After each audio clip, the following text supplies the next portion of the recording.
I liked the taste of beer. Its live white lather, its brass bright depth, the sudden whirl through the wet brown walls of the glass, the tilted rush to the lips and the slow swallowing down to the lapping belly, the salt on the tongue, the foam at the corners. Same again, miss. She was middle-aged. One for you, miss? Not during ours, towel the same. You're welcome. Other young men, sleek-haired, pale and stocky, with high cheekbones and deep eyes, bright ties, double-breasted waistcoats and wide trousers. Some pocked from the pits, their broad hands scarred and damaged, all exultantly half-drunk, stood singing round the piano. And a tenor with a fallen chest led in a clear voice. Oh, to be able to join in the suggestive play or the rocking choir, to shout bread of heaven with my shoulders back and my arms linked with little Moscow, or to be called saucy and the one as I joked and ogled at the counter, making innocent, dirty love that could come to nothing among the spilt beer and piling glasses. Let's get away from the bloody nightingales, said Mr. Farr. Too much bloody row, I said. My iron head stood high and firm. No sailor's rum could rot the rock of my belly. Poor Leslie Bird, the port sipper, and little Gil Morris, who marked dissipation under his eyes with a blacklead every Saturday night. I wish they could have seen me now, in the dark, stunted room, with photographs of boxers peeling off the walls.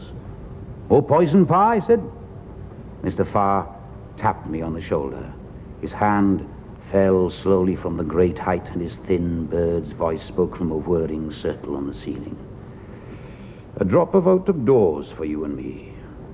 The camps and bonnets, the white gym shoes, the bottles and the mildew king, the singing mortuary and the rose of Tralee swam together in the snuggery. Two small men, Mr. Farr and his twin brother, led me on an ice rink to the door, and the night air slapped me down. The evening happened suddenly. A wall slumped over and knocked off my trilby. Mr. Farr's brother disappeared under the cobbles. Here came a wall like a buffalo. Dodge him, son. Have a drop of Angostura. Have a drop of brandy. Fernet Branca. Polly. Ooh.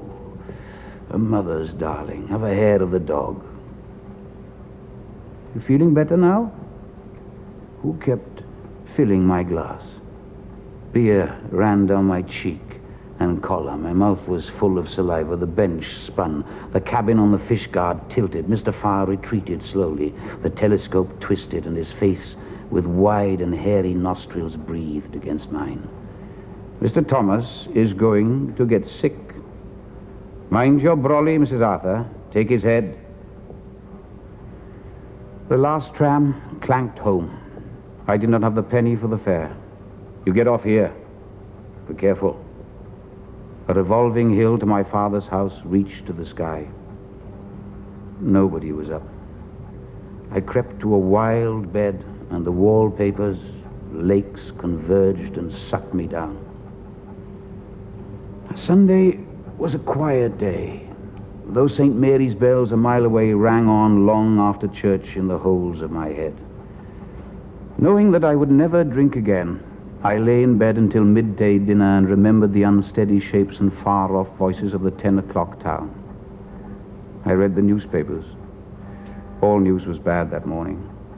But an article called "Our Lord Was a Flower Lover" moved me to tears of bewilderment and contrition. I excused myself from the Sunday joint and 3 vegetables. In the park, in the afternoon, I sat alone near the deserted bandstand. I caught a ball of waste paper that the wind blew down the gravel path towards the rockery, and straightening it out and holding it on my knee, wrote the first 3 lines of a poem, Without Hope.